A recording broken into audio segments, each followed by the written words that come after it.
I'm Robert Olin Butler, and this is Inside Creative Writing. I'm here in my office at Florida State University, where I teach creative writing. And tonight we're going to begin something rather special, I think. I'm going to write over the next perhaps 15, 16 sessions a new short story, absolutely from scratch. You'll see every comma stroke, every lousy, rotten, awkward sentence, every blind alley, every bad metaphor, all of the mistakes, all of the difficulties, all of the struggle with the intransigence of the English language as I try to shape and refine and explore the vision I have for a new story. And I'm delighted that you're tuning in, and I hope that in watching this process in its fully elaborated detail, that you'll have a chance to understand the creative process better. I teach creative writing here at Florida State University, and I've been teaching for 17 years now in various places. This is my second year at FSU. And one of the things that I emphasize to my students is that art does not come from the mind. Art comes from the place where you dream. And in a sense, then, I'm welcoming you into my dream. I'm going to try to talk in my sleep, as it were. I'm going to do the best I can to offer a kind of commentary as I work. I don't know how that's going to turn out. No one has done this before. And at some point, I'm going to have to just shut up and maintain the kind of trance state that creative writers must nurture in order to get in touch with their dream state and their unconscious. But to the best of my ability, I will try to share this process with you and even comment on it as it's happening. I hope you join us each night from 9 to 11 Eastern Time. I'll be taking Saturday nights off. And I've chosen the story to write tonight only this morning. And I've chosen it from a collection I have of old picture postcards. For more than a decade now, I've collected postcards wherever I could find them, antique malls, junk stores, postcard conventions. But I've collected them not so much for the images on the front, but for the messages on the backs. In the first 2 decades, particularly of the last century, people often poured their hearts out onto the backs of picture postcards. And I've searched hard for examples of this, and I have dozens now. Little bits of human life, full of subtext and innuendo, passions and yearnings that have long since passed into oblivion, but have been preserved now in these few gatherings of words.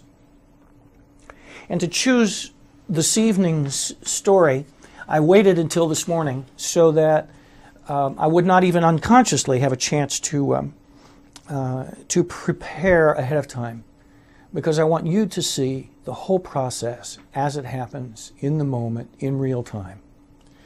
I had it down to 3 finalists today. One of them, for example, was a picture of a young woman and man kissing. It says performance now going on, and it was to a Miss M. Brose in San Francisco, California from Milton. It said, "Dear Matilda, just a line to let you know that I'm still alive. I am not going on that hayride. The young man that wants me to go with his sister-in-law, but she has a cork leg. I'm awful tired. That is the main reason. Regards to all, Milton." That's a very tempting card, and I certainly will write that eventually. But the card that I chose has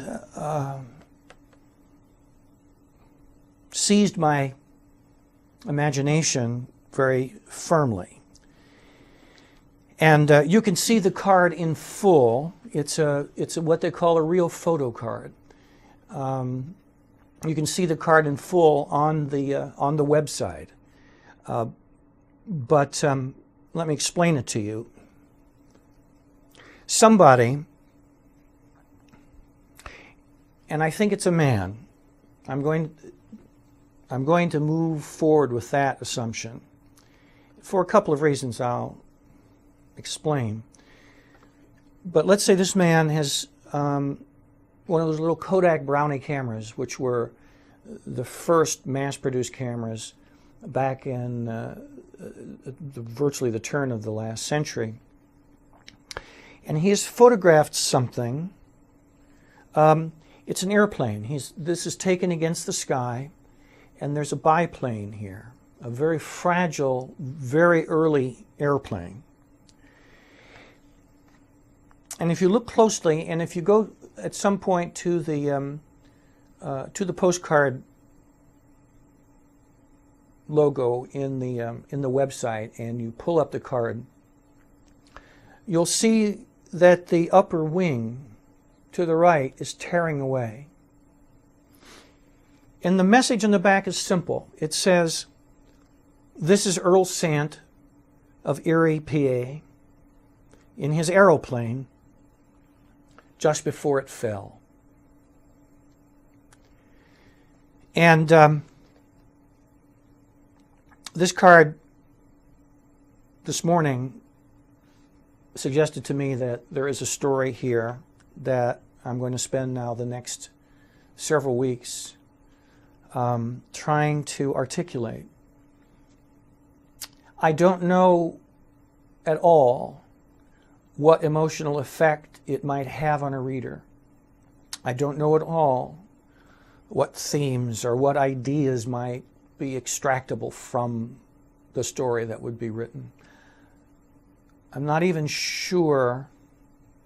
What I do know is that there's a character here. And I think it's a man. This is Earl Sant of Erie, Pennsylvania, in his airplane just before it fell. It's emotionally unelaborated. And looking at the handwriting and that emotional reticence and understanding the historical period it's from suggests a male narrator to me. And it's his voice now that I'm going to try to give voice to.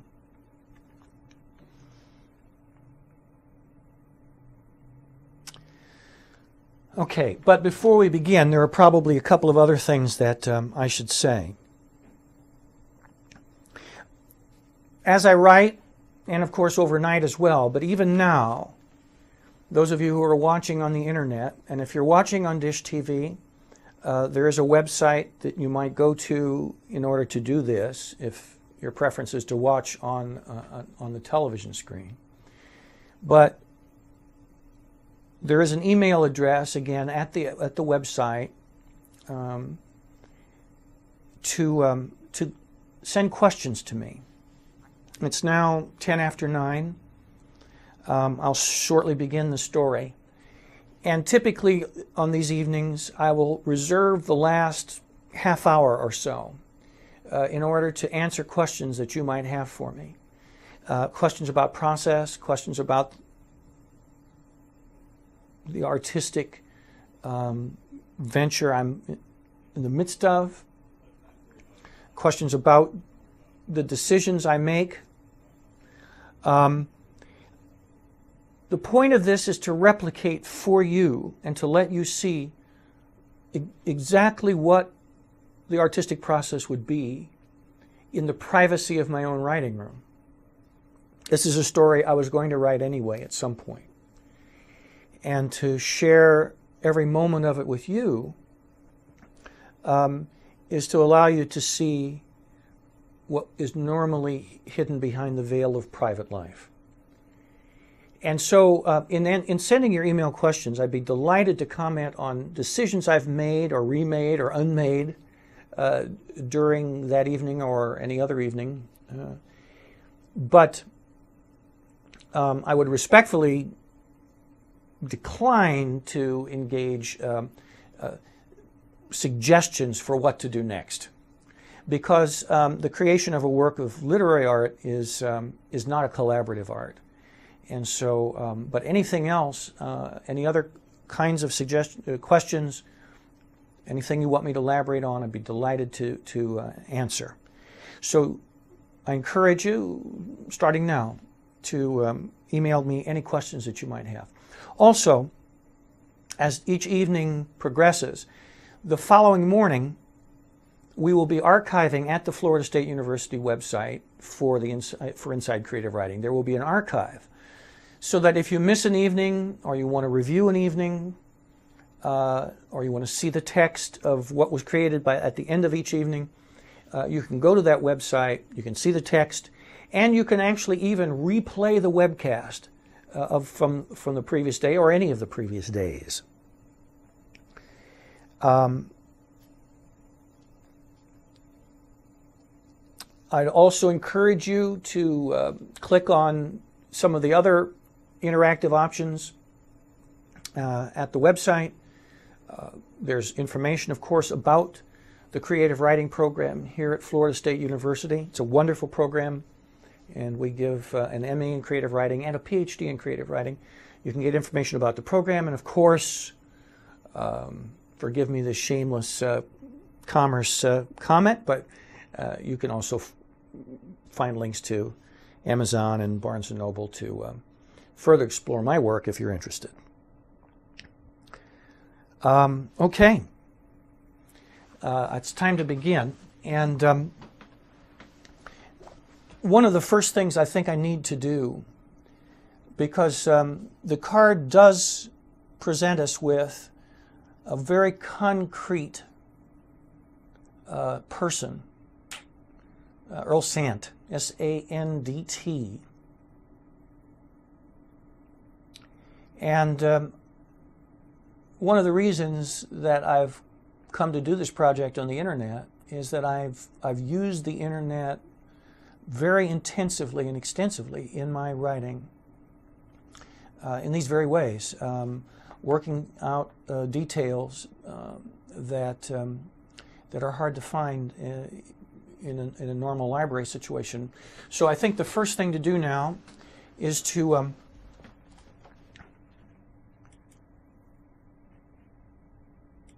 go on to Google, which is, of course, my favorite, it's most everybody's favorite browser now.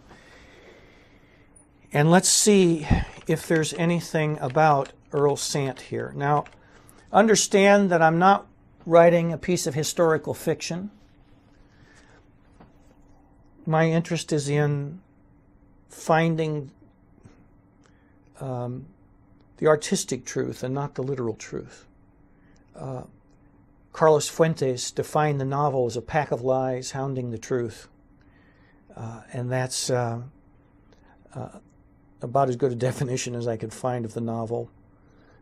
The lies that we tell as creative writers are intended to reshape the literal truth of the world into forms that reveal the deeper, universal human truths of our existence.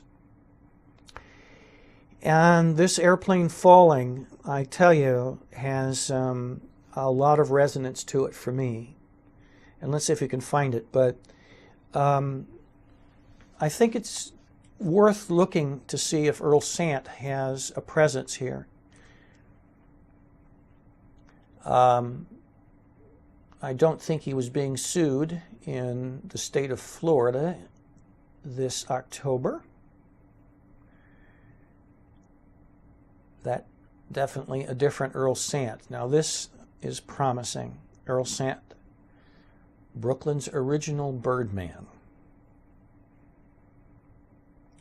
You can see the text there for yourself. Jefferson County's first aviator. I might want to take down, here we go. Born in 1888, died in June of 1913.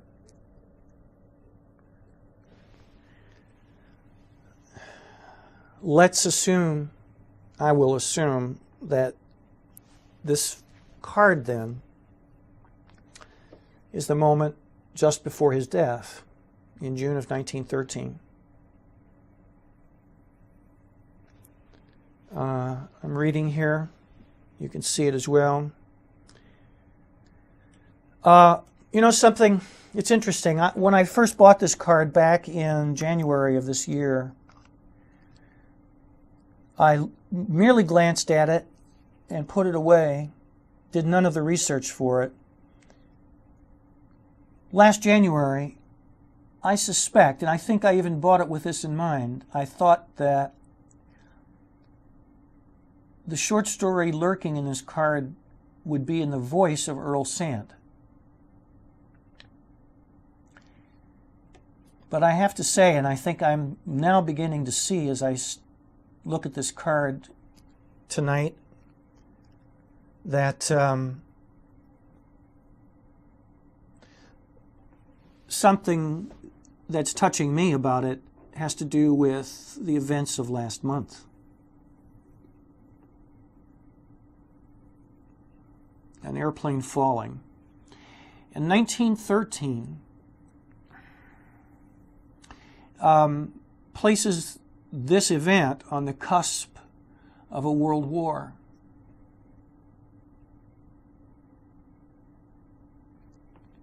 Which has resonance that I think is pretty clear. So this is the moment just before Earl Sant's death.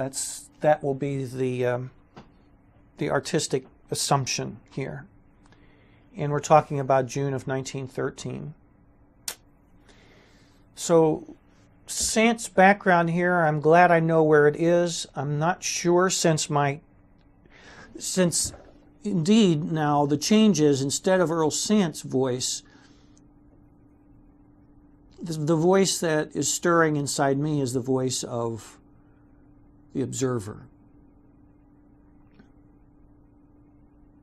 The one who watches the plane fall.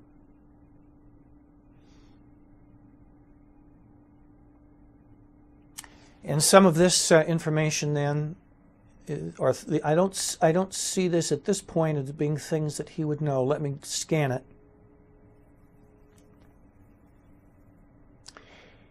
He fell from the plane as it went down. He landed in a garden, but his plane fell on him and broke his leg. He survived the fall, but the break was a compound fracture, and tetanus got into his bloodstream. Well, that may or may not be useful. As I've said, this is a work of art we're creating, and we'll see if surviving the fall and the broken leg are the right things. I don't feel as if they are. Here's another website about Earl Sant and a ubiquitous pop-up ad. Let's get that out of there. Goodbye, Johnny Depp.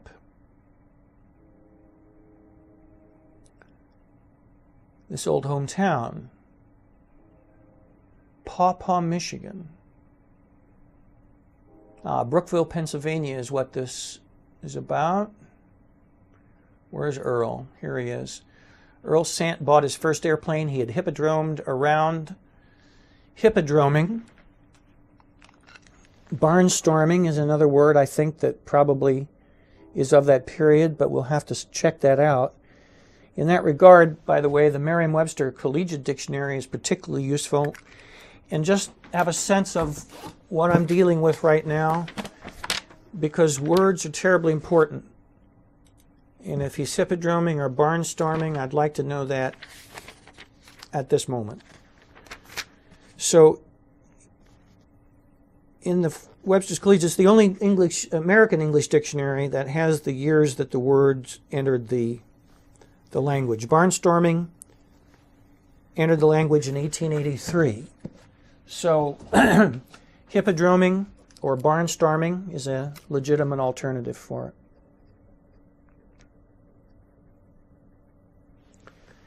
Okay, he barnstormed, falling every now and then, and died in 1913. And I think from what I've known from other readings about early aviation, he may well have fallen a number of times. I'm going to stay with the sense that this was his death. Was known as one of the pioneers of the air, and so forth. We move on to Brookville. Okay.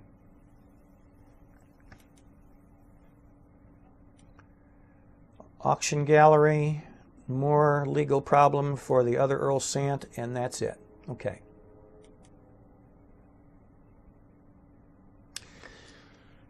All right.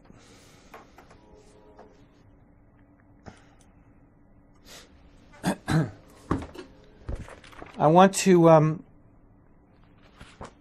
he's from Erie, Pennsylvania, but this could be anywhere if he's barnstorming. But let's start with looking, and I've got the Rand McNally Road Atlas here. I want to just look at the lay of the land in Pennsylvania, around Erie, because he could well have been barnstorming near home. W04.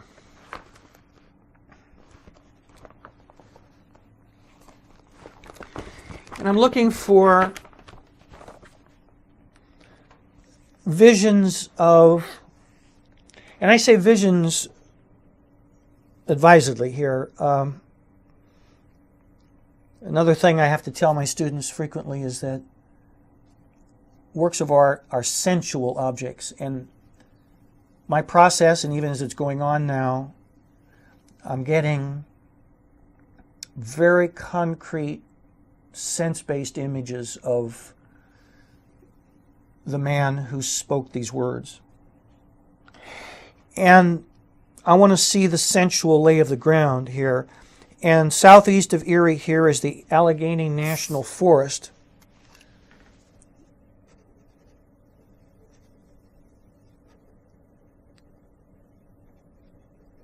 Just something to keep in mind.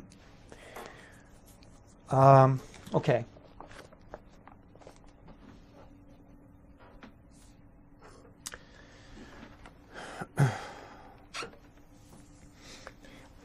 What I'm going to do now, I'm one of those writers, and I'm not going to do a Mr. Rogers thing here, but I have, when I write at home, I'm changing into my moccasins under my desk. Part of the process for me is getting comfortable in certain basic ways, and normally I write at home. I'm writing in my office at school, and the heavier shoes now I've changed to my moccasins. I will not sing or change my sweater or sing Mr. Rogers' song for you, but I want to go through a period now, and these are things that I'll often put on paper, but I'm going to put them on the screen here so you can share them. I'm going to make some notes. Just a little, I've often called this, one might call it brainstorming, but I've recently come, because, as I mentioned, the process of creating a work of art is a matter of moving into your unconscious, into your dream space, and not moving toward your powers of analysis and your ideas. I jump on my students for saying they have ideas for short stories. So I call it now dreamstorming. I do a little bit of dreamstorming just to float around in the story a bit, remove from moment to moment writing. And to aid this process and also to aid writing, I have I like to put music on. Music for me, usually classical music, although depending on what I'm writing, I might use some jazz or other kinds of, or even some sorts of pop music, but mostly without lyrics, of course. But I'm going to turn some music on now. And I do have a program set up on my little Neo jukebox there of American music. This book is rooted in Americana. So I'm going to let the music happen now, and I'm just going to try to put a few things up here that are removed from moment-to-moment writing, but are just notions that may come out of this card, which I'm propping up right here. And I'm going to shut up now for a little bit and try to put some things on the screen. And I'm going to start with these things we just found out from our explorations.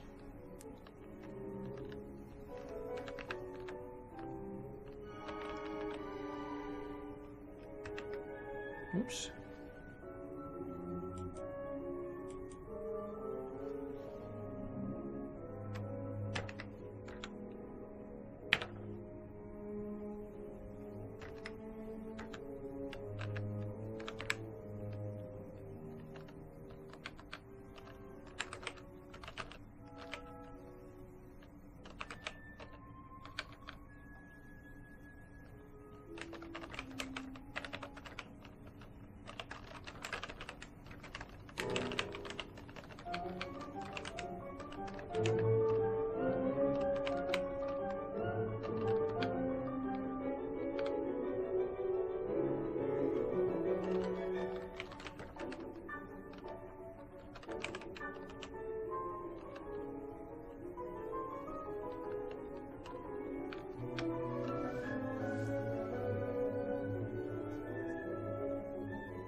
Certain amount of this I find helpful.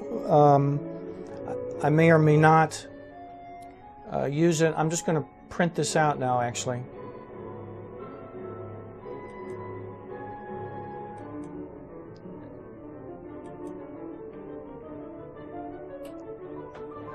And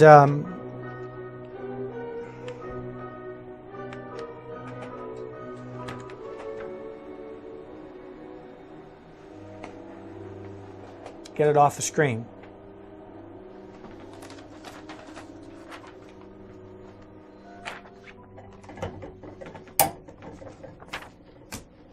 A little metal hand here.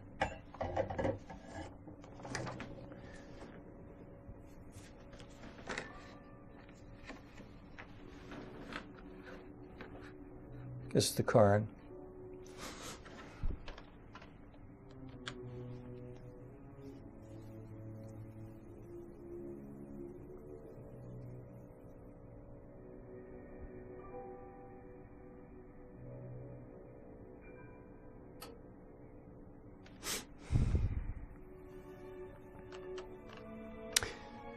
The first sentence for me is an absolutely crucial thing, and you may find now, I don't know how long this stage of it might take,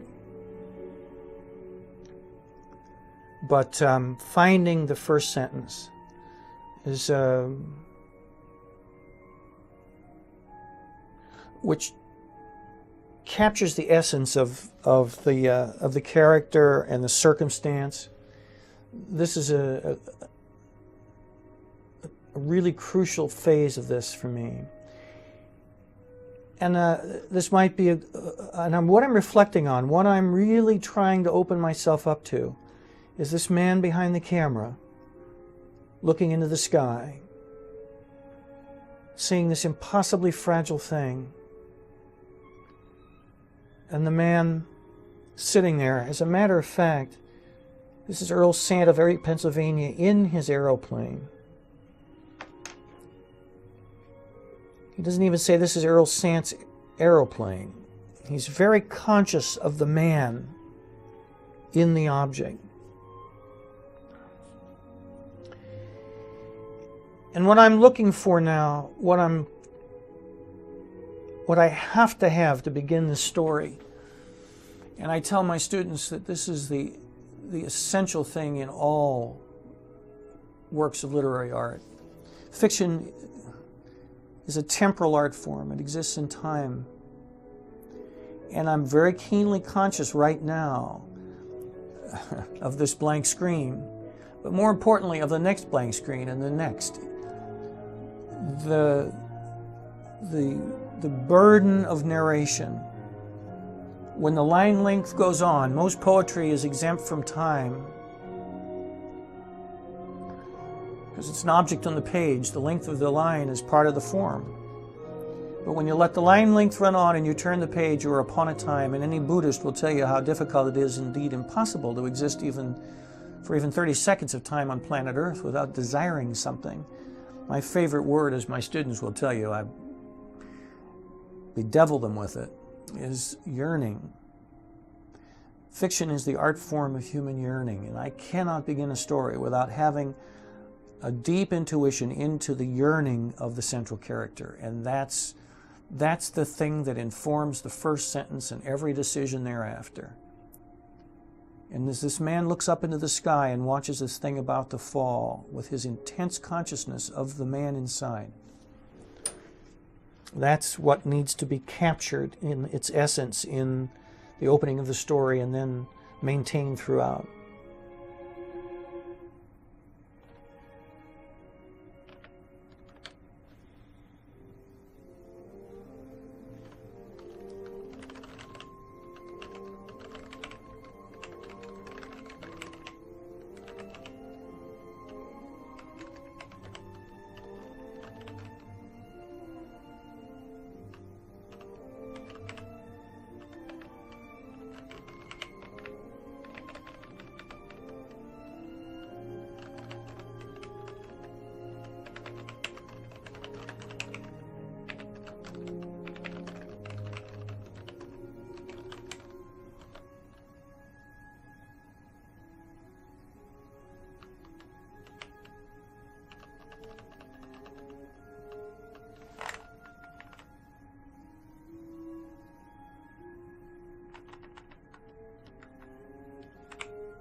This feels right.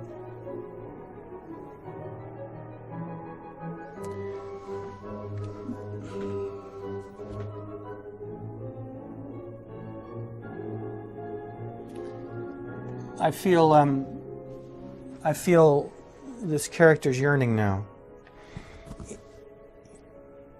He's seen something terrible, and terrible in a way that he has no frame of reference for. And he yearns to make sense of this event, and indeed, he yearns to make sense of death.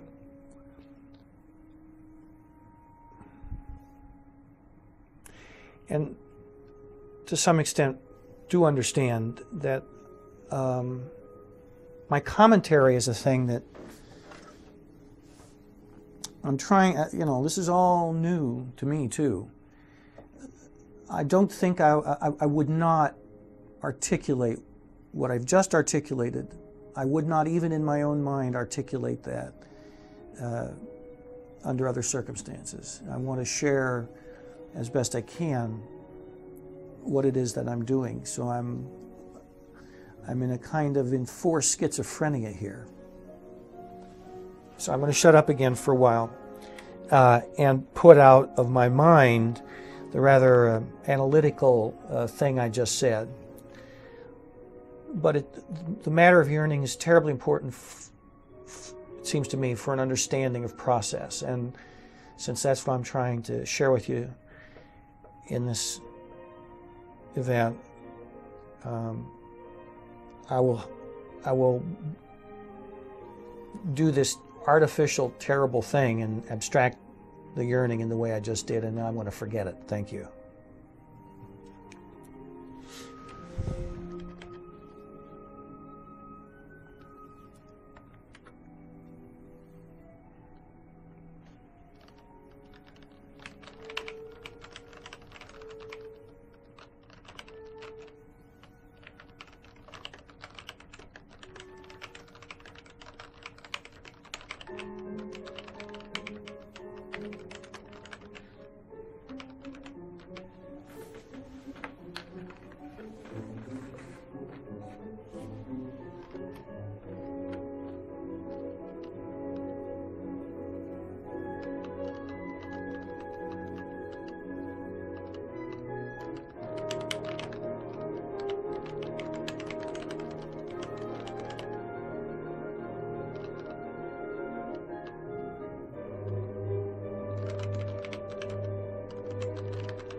Part of my process is to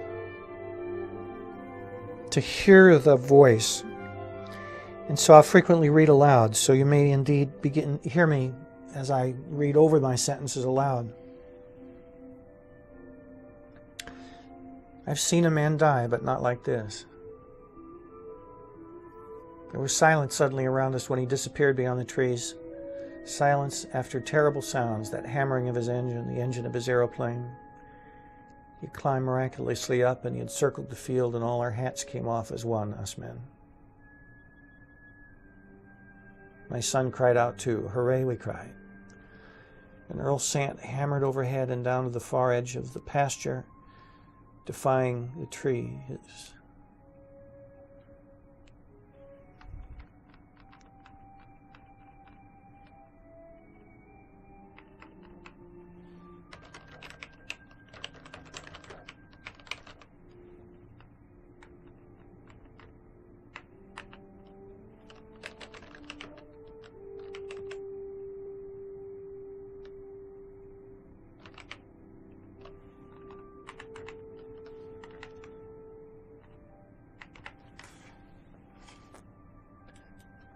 That's a bird that I have.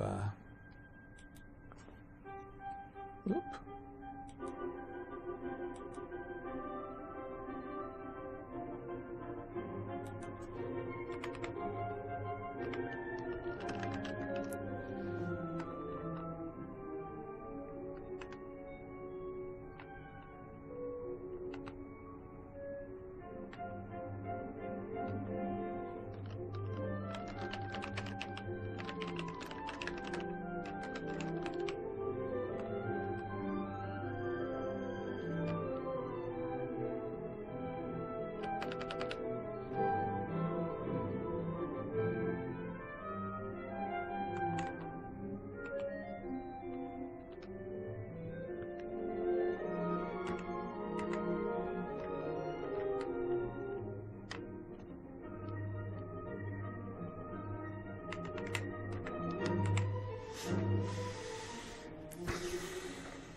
I've seen a man die, but not like this. There was silence suddenly around us when he disappeared behind the trees. Silence after terrible sounds, that hammering of his engine, the engine of his airplane, and the other sound after. He had climbed miraculously up, and he had circled the field, and all our hats came off as one, us men. My son cried out too. Hooray, we cried. And Earl Sant hammered overhead and down to the far edge of the pasture, defying the trees, defying the earth. The propeller of his engine spun behind him, and he sat in a rattan chair as if he was on his front porch smoking a cigar. Then he came back from the tree line, heading our way. I touched my son on the shoulder. I had never seen an aeroplane, and I confess it scared me a little.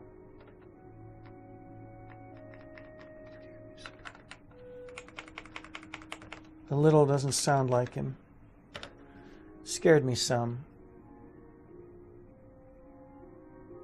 I had no premonition, but I needed to touch my son, and the plane came our way, and there was a stiff wind blowing.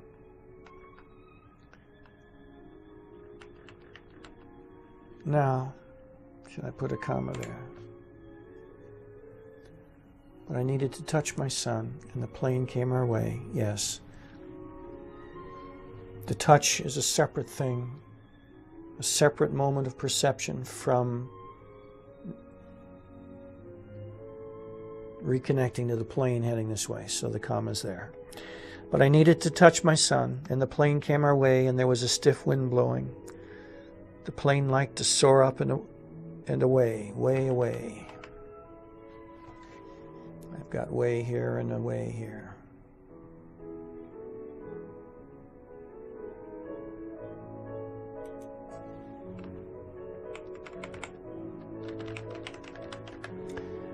But I needed to touch my son, and the plane came toward us, and there was a stiff wind blowing. The plane liked to soar up and away, and it soon would, I thought.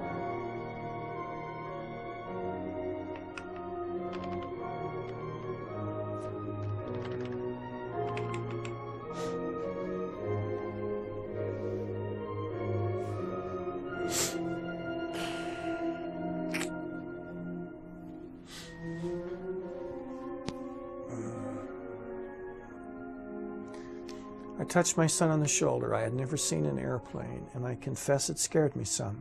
I had no premonition, but I needed to touch my son, and the plane came toward us, and there was a stiff wind blowing. The plane liked to soar up and away, and it soon would, I thought.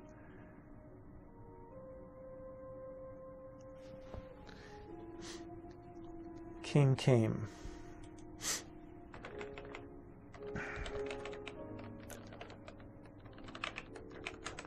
Then there was a movement on the wing, with no particular sound, still the engine, but there was a tearing away. If I had been Earl Sant,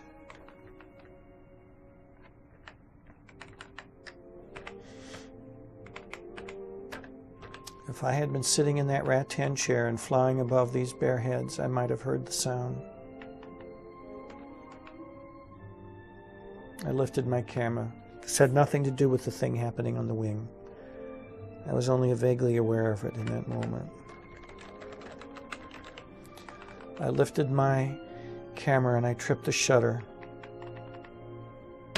And here was another amazing thing, it seemed to me. A man was flying above the earth. And with a tiny movement with my hand, I had captured him. He was about to die, but he was forever there.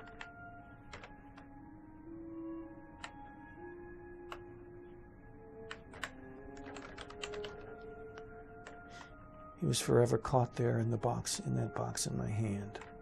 I lowered my Kodak, and for a moment the plane was before me against the sky, and all I felt was a thing that I sometimes had felt as a younger man, riding up into the Alleghenies alone.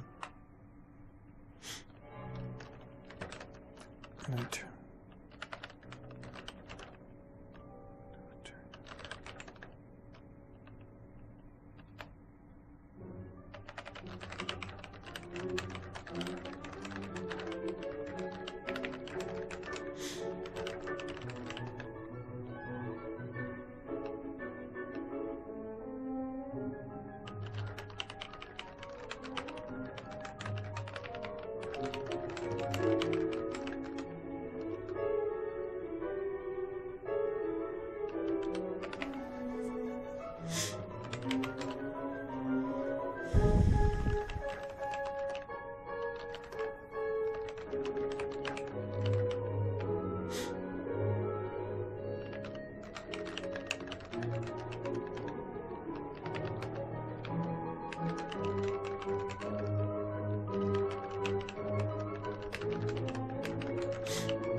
One of my little fetishes about writing, a little superstition. Now, it's neither a fetish nor a superstition. What is it?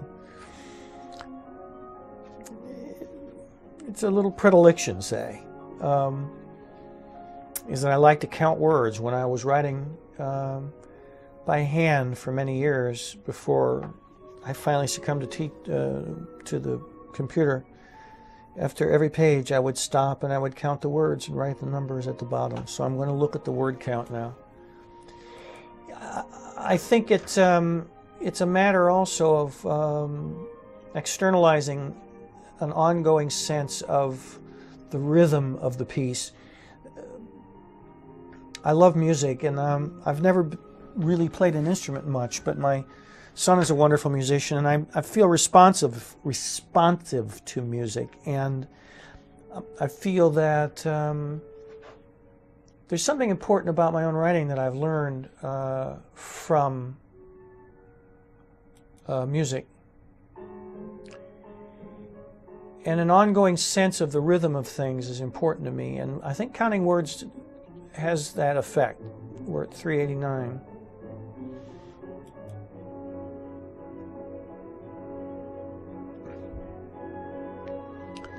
I think in numbers of words, oftentimes. How many words are being spent in a certain rhythm or phase of motif in a work?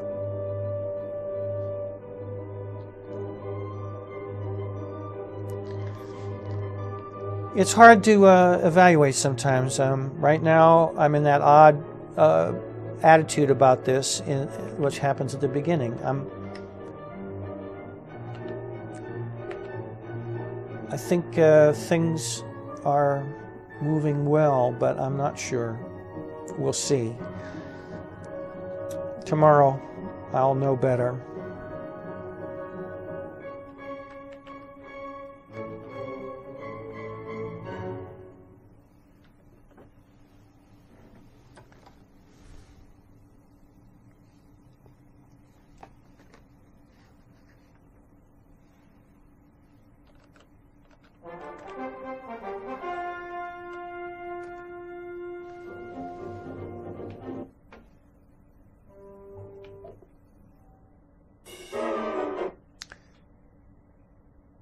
I'm looking for the right mood here.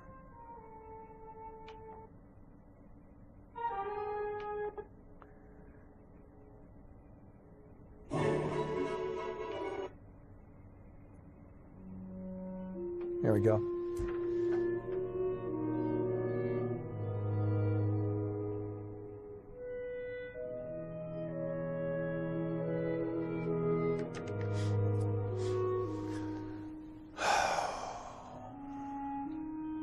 Our narrator here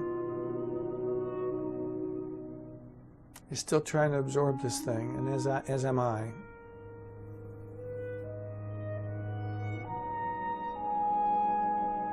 My hesitation has to do with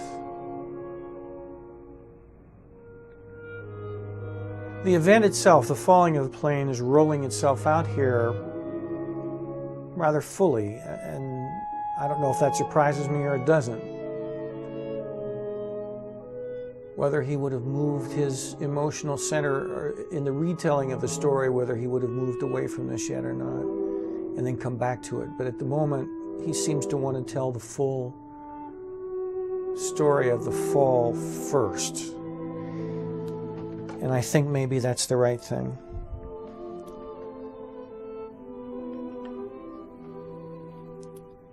I'm going to do a quick read now from the beginning just to feel if the rhythm is right. This time silently.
This little metaphor that he attached to the rattan chair has just gone one step too far. The emotional tenor of this moment is not for the narrator to see it as a domestic act. And this is so this let's see if the original use of it is also inappropriate, but no. Propeller of his engine spun behind him and he sat in a rattan chair as if he was on his front porch smoking a cigar. At that stage in the story, it's a vivid image. The plane and the pilot are impressing the narrator with it's the sense of ease and command. But now things have gone terribly wrong, and so to press the metaphor here is the wrong thing.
The tops of the trees in this photo are clearly pine trees.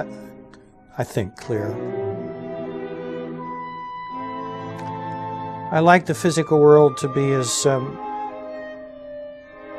real and accurate as I can make it.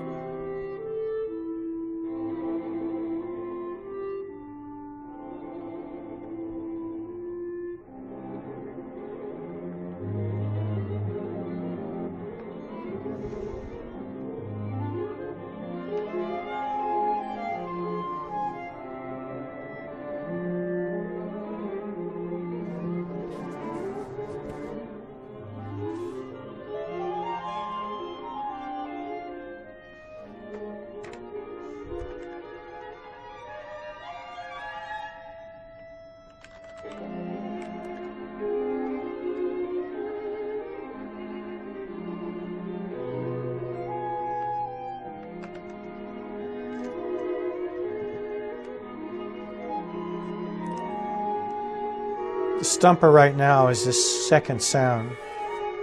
The way to, I'm trying to hear it. I'm just trying to hear that sound with the narrator.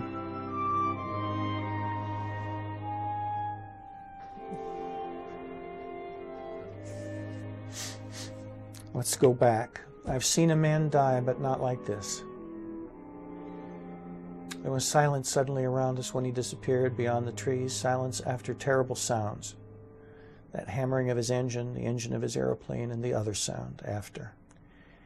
He had climbed miraculously up, and he had circled the field, and all our hats came off as one, us men. My son cried out too. Hooray, we cried. And Earl sat hammered overhead and down to the far edge of the pasture, defying the trees, defying the earth. The propeller of his engine spun behind him, and he sat in a rattan chair as if he was on his front porch smoking a cigar. Then he came back from the tree line, heading our way. I touched my son on the shoulder. I had never seen an aeroplane, and I confess it scared me some. I had no premonition, but I needed to touch my son, and the plane came toward us, and there was a stiff wind blowing. The plane liked to soar up and away. Now that sounds like a Fifth Dimension song,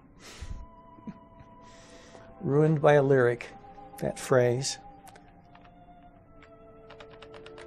Up, up and away.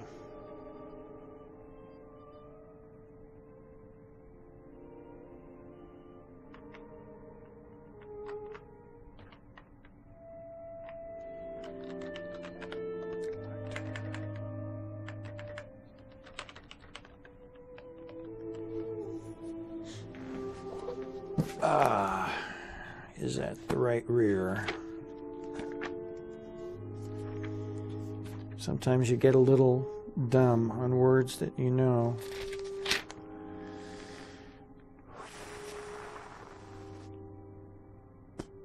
And that's not a word at all. Okay, that's why I was feeling bad about it. To rear up is an R-E-A-R.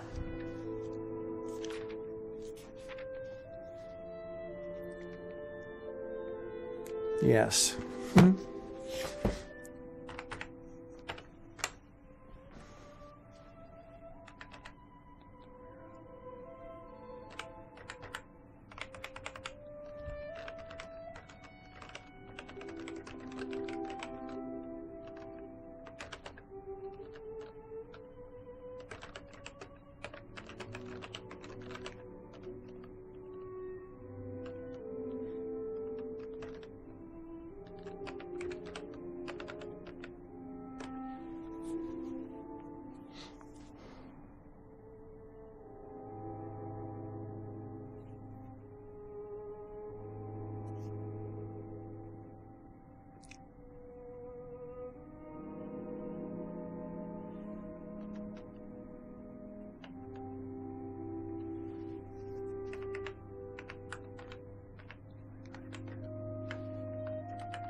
I'm having a little perception problem here now for him. If it's liking to rear up, how does he perceive that it's liking to rear up if in fact it's not?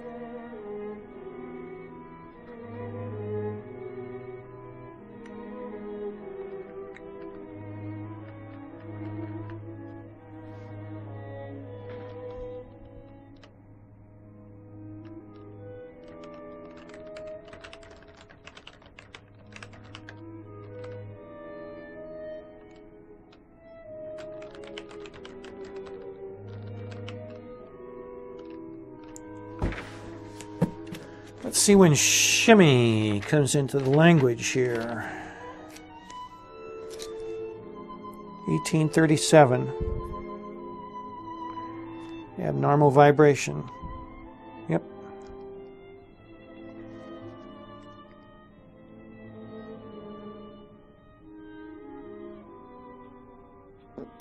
No. Interesting. The shimmy I'm thinking of is to shake, quiver, or tremble. And it entered the language in 1919. The plane cannot shimmy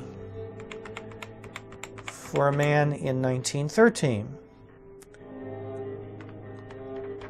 That shimmy must have come out of Shimming Like Your Sister Kate, I think that was the song, which came a little later.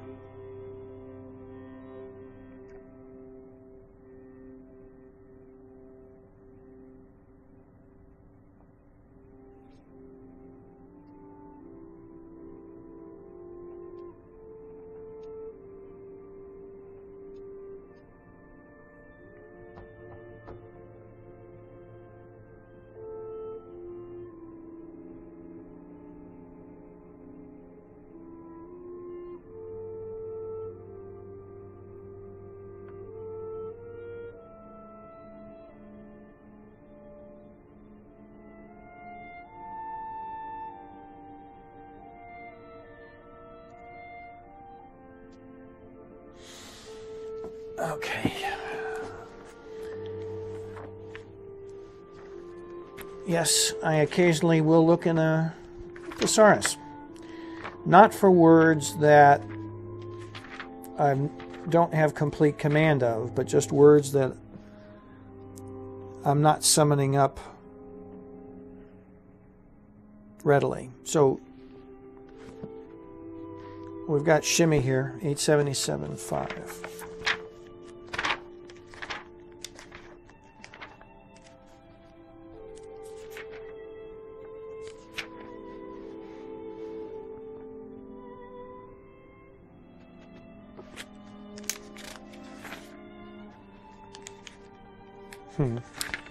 It's not good.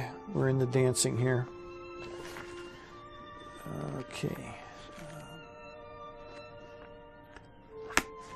Drawing a little blank here. I need a good horse word.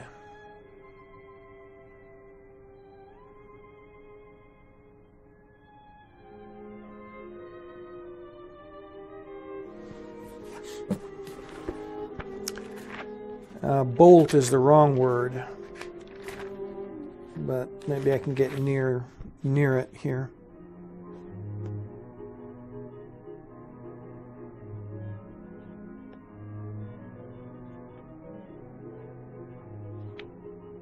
Nope. Sometimes you draw a blank on a word and you just need to move on for a bit.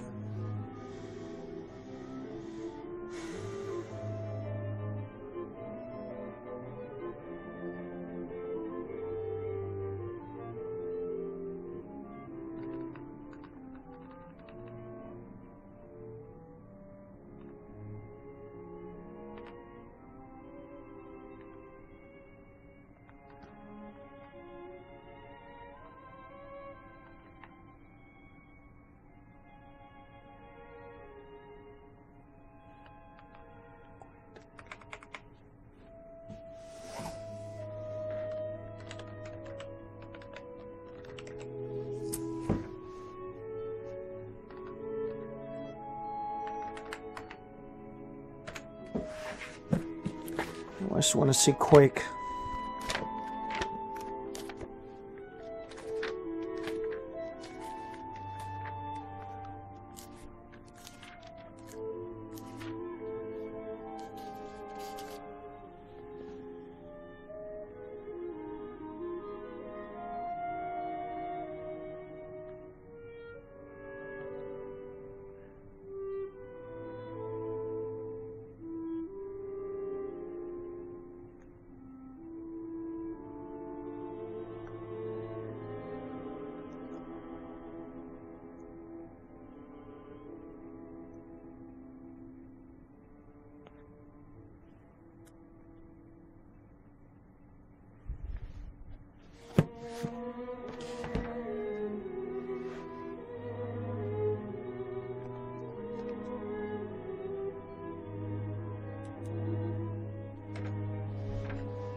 That may work. Let's see.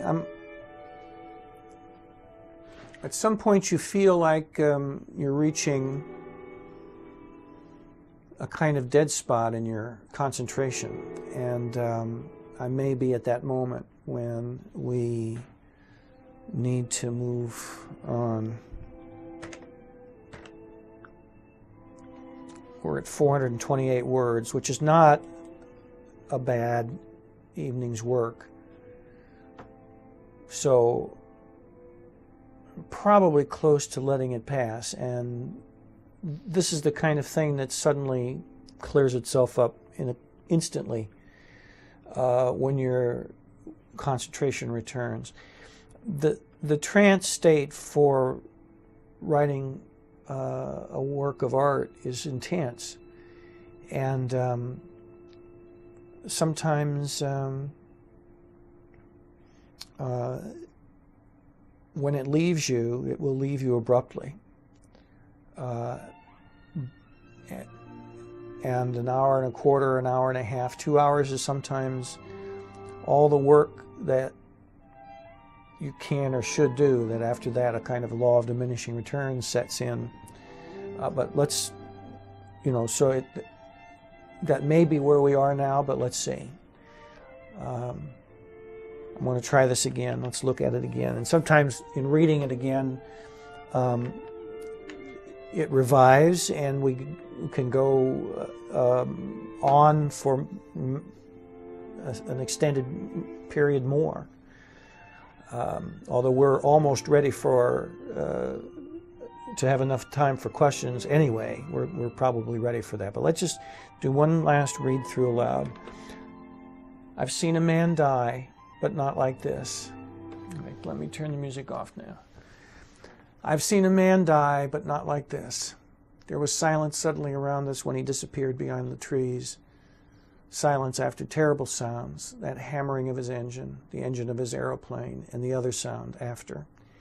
He had climbed miraculously up, and he had circled the field, and all our hats came off as one, us men.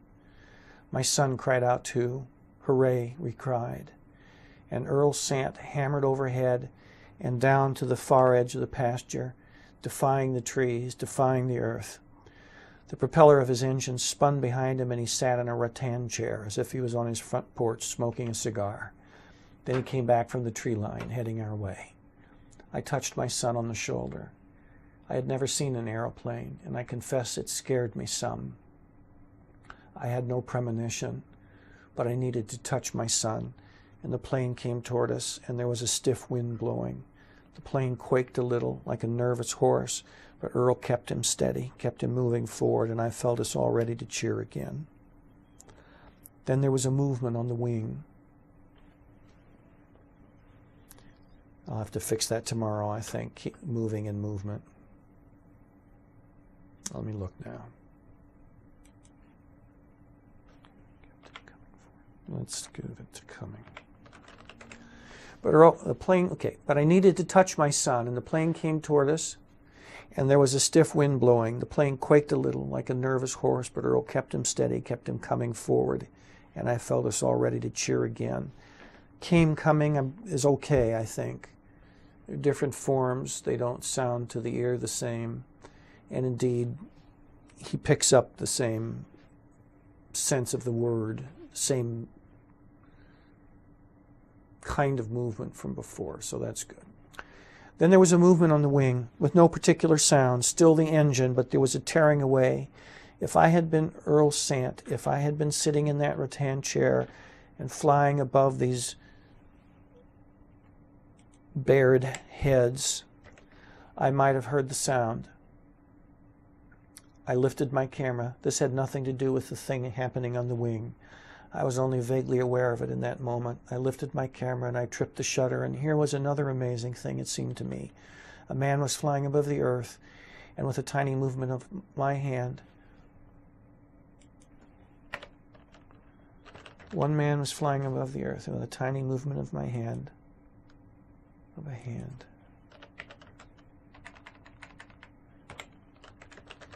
another man had captured him.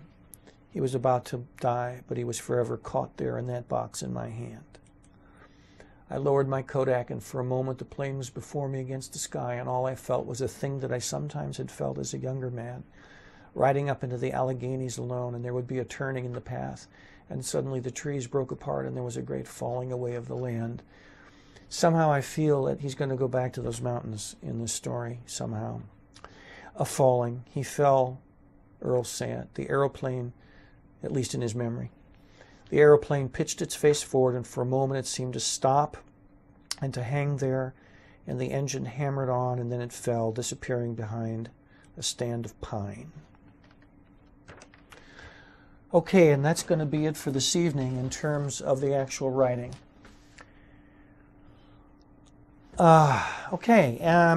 What's going on now is that one of my graduate students will soon, in fact, here he is. That was quick. Hi, Ryan. This is Ryan Walsh, one of my graduate students, who's got your questions here. Thank you, Ryan. Okay. This question is from Richard Bist. And he says, my questions are as follows. Are you finding it more difficult to write in this situation than if you were alone at home in your usual writing environment? Yes. It is more difficult. The difficulty coming from, as I think I mentioned before, I'm not... I talk to myself sometimes. And I think to and at myself at times when I'm writing. But bring myself to articulate, and it's something I feel I need to do to make this the full benefits of this come to you. Engaging my self-consciousness, my analytical faculties in a way, being more conscious at times of my process as it's happening. Those things are things that I've got to do for the moment and then try to utterly put aside, because the creation of a work of art, as I mentioned before, is an engagement of your dream space, is a deep exploration of opening up to your unconscious self. And to the extent that your rational mind gets engaged, that's a danger and that's a hindrance. So that's certainly so. I presume if I made the choice never to say a word to you as I work, ultimately I think my powers of concentration is such that it would probably feel pretty much like it does at home. And I don't know, I will evaluate these words I've written tonight, tomorrow, and see if they feel right, and let's see where they lead. But my general sense of things is that the words went pretty well tonight. And that I was able to maintain that trance sufficiently in spite of the presence of the camera and the virtual audience. Is this situation helping or hindering your creative process? Well, it's not helping the creative process for the reasons I just outlined. The hindering, my sense of things after the first night, and I think as I get more comfortable doing this, because no one has ever done this before, I think it will come more easily still. But I don't feel particularly hindered this evening. Ben Gelston in Atlanta, Georgia, asked, what's the difference between dreaming and thinking about the story? Which is an important and basic question. It's a matter of where in yourself you look for the moment-to-moment flow of your words. The conscious mind, the analytical mind, the thoughtful mind, stories that are created from there are stories that begin with ideas, where you, and in a sense this is a little bit of a dangerous implication I'm giving you, and that's why I'm saying a lot of things to try to counteract it. In a way, here I'm letting the kind of waking dream of my words precede any comments that I happen to make in this very artificial way, you understand. not a thing I would be doing even internally under normal circumstances. But stories that are thought out, the thinking out of a story, comes from the writer looking at a character, and indeed the process of exploring the character follows the analytical track first. You abstract his qualities, you label the emotional content of this character. He's a jealous man, he's an angry man, he's a passionate man, whatever. These are abstractions. The work of art is an entirely sensual thing, and the encounter of the work of art by a reader is an entirely sensual thing. It comes from our dream space. It is a waking dream, and you know dreams are entirely accessed through the senses. A story that is thought out, you will find present in it certain things. First of all, you'll find an abundance of modes of discourse that are non-sensual. You'll find abstractions and summary and generalization and analysis and interpretation. These modes of discourse are antithetical to the work of art, to the artistic experience. The little bit of analysis and labeling that you hear in a story like this, how it comes from the presence, the moment-to-moment sensual presence of the narrator. The narrator's voice becomes a sensual thing in your consciousness, in your ear as you listen. And if if the narrator says, for example, this was not a premonition, that's a kind of analytical thing.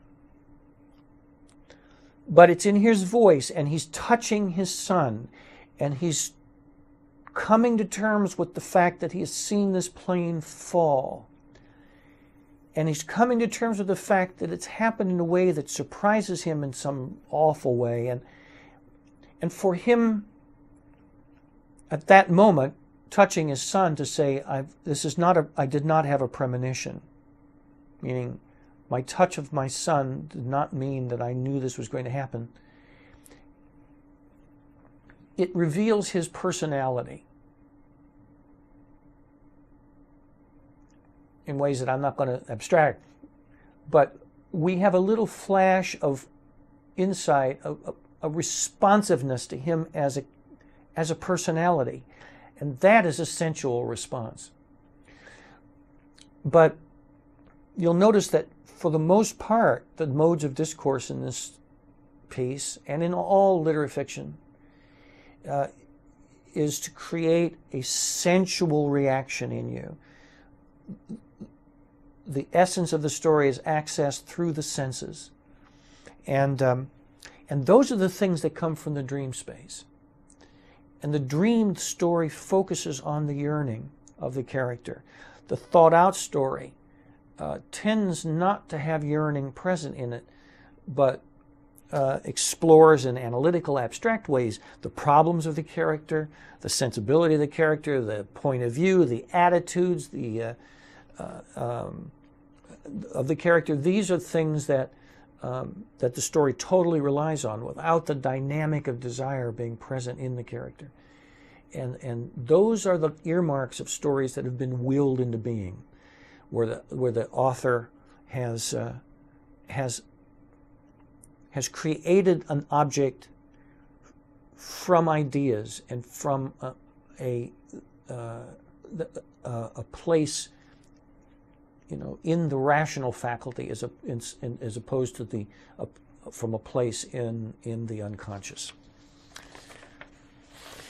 David Graham writes, it also almost sounds as if you intend a series of postcard stories dealing with early 20th century life. Is this the case? Have you made mental notes, even if not written ones, prior to this webcast? Yes, David. I am, in fact, will be writing a book of stories like this. I've been collecting these cards for over a decade, but I I've always been thinking that someday I would choose my favorite 20 or so cards and do a book of stories in the voices of the characters off of these cards, in the way I'm doing tonight. And you're right. I mean, the cards I have span 4 or 5 decades, but I find that by and large the most revealing ones are in the first 2 decades of the 20th century. And so I'm going to choose all the cards that I write from. I will choose from those 2 decades. And I think this is a good time. The zeitgeist, the present tenor of our times is such that I think this is an important time to look back to the comparable time in the last century, because I find that the issues in these cards resonate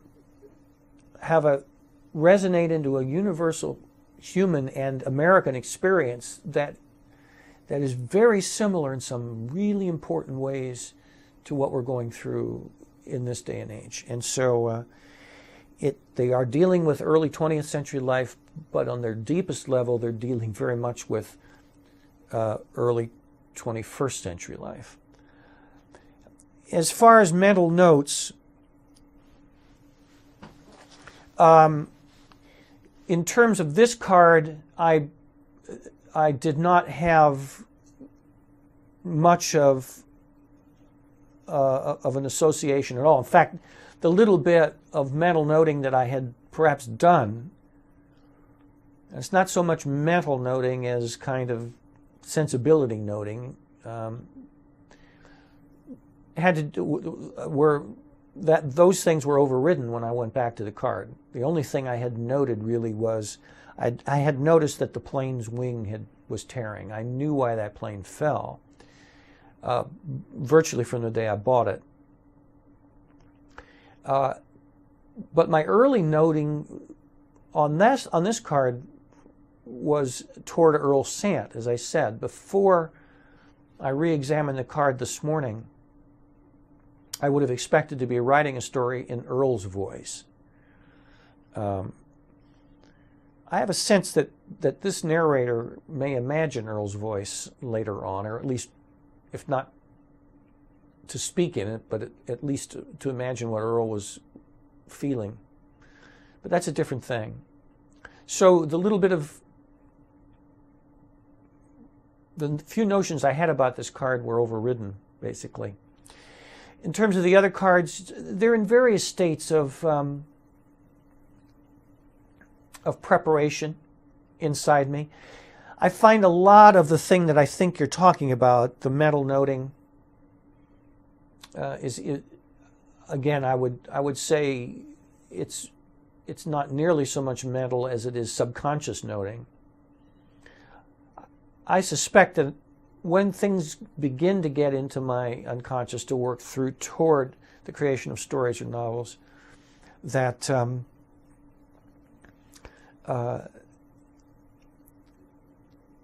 that goes on almost all the time in me on some level that I'm pretty much totally oblivious to.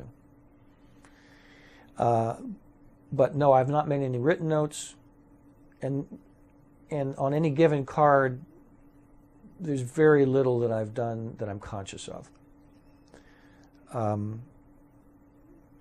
I have written 2 of these stories, by the way, already, just recently. In fact, there's an interesting story connected with one, and that is the first story in this book was written from a card. And it was a story that was commissioned by a magazine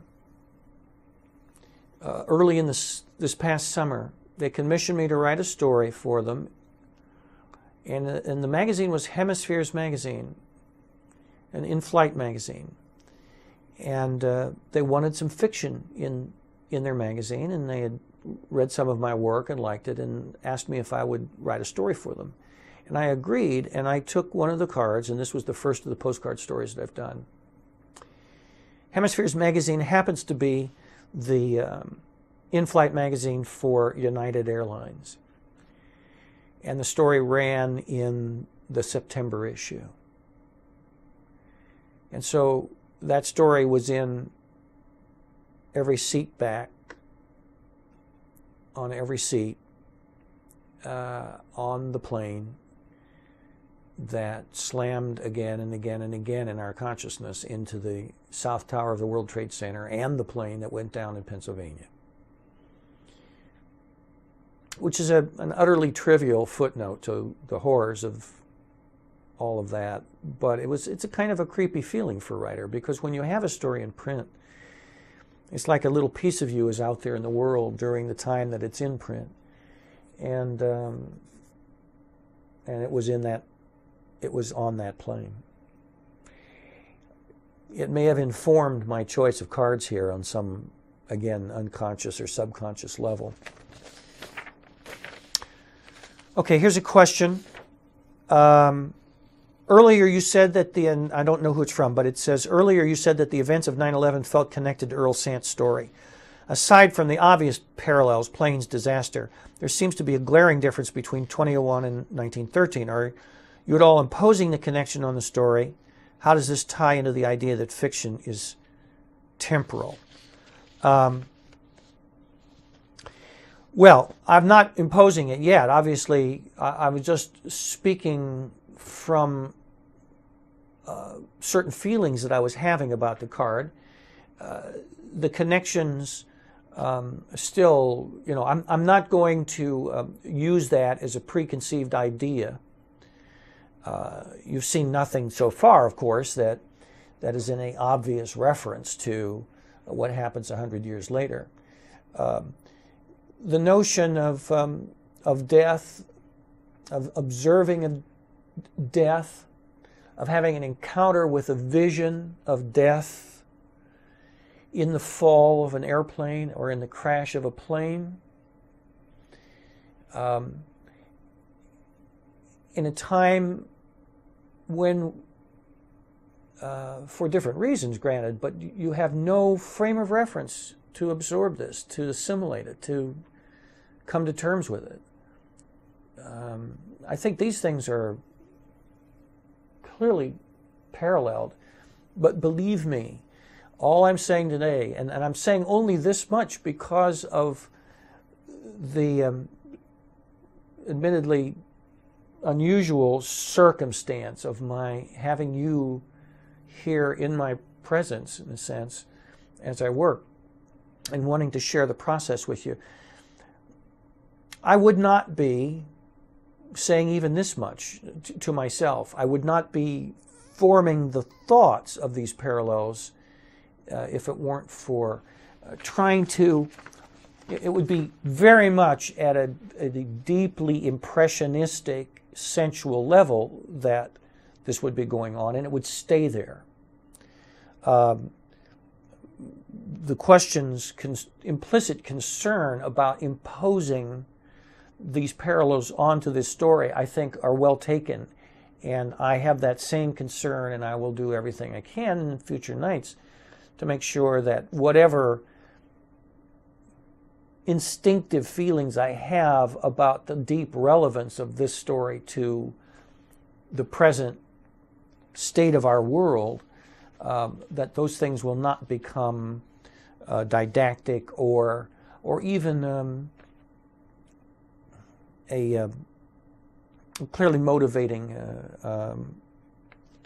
factor in how I write it. It does not tie that my use of temporal.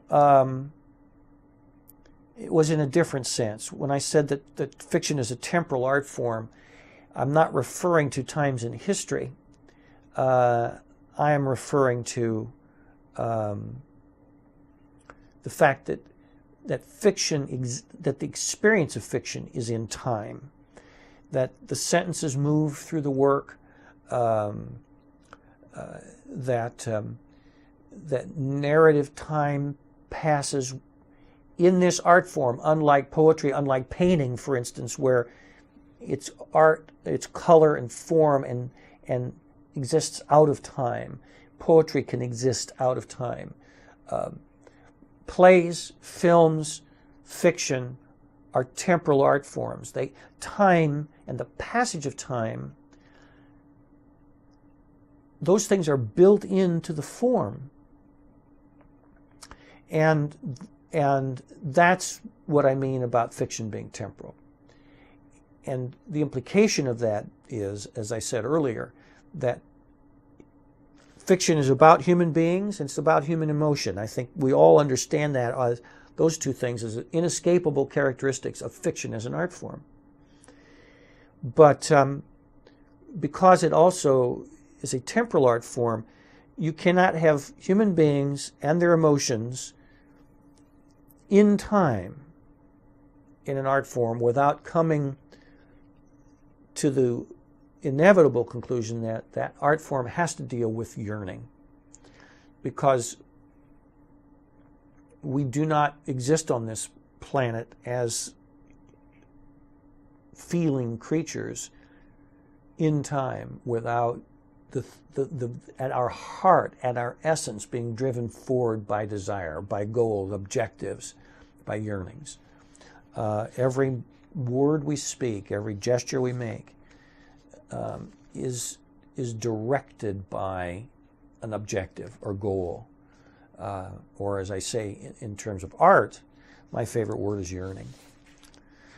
Anthony C. Gregory asks, when writing, do you feel as though you actually become part of your own story, as in almost becoming a character or part of a character who's involved? What advantages does this present to writing a short story? Thanks. Yes, I certainly do feel as if I've become a crucial and central part of the story. For more than a decade now, I've written primarily in the first person, where what I write is in the voice of the main character, as I'm doing tonight. And if you look at my work, I know the critics have all commented on the fact that there's a very wide range of characters in my work. My early training was as an actor. And ultimately, I began to understand fiction, and I had a lot of training as an actor, and taking on the role, and the dominant kind of acting that was taught when I was learning that craft and that art form was the method, was method acting, where the essence of your art as an actor was to make your internal sensory apparatus come into alignment with the internal sensory apparatus of the character that you're creating. And only after doing that would then the external performance result. And in a way, this is the way I teach creative writing, and this is the way I feel that art in fiction occurs as well. That you go into the dream space, into the sensory mechanism, into the moment-to-moment sensual reality of your character, and from there flows all words and indeed all technique and craft too. Those things are downstream from the process of getting inside the character. And indeed, my interest in voice is so deep and profound that I often feel at times when I'm writing well as if I'm almost channeling the voice as opposed to somehow constructing it or creating it. And the advantage of that, of course, is that you create the world in the other, the character.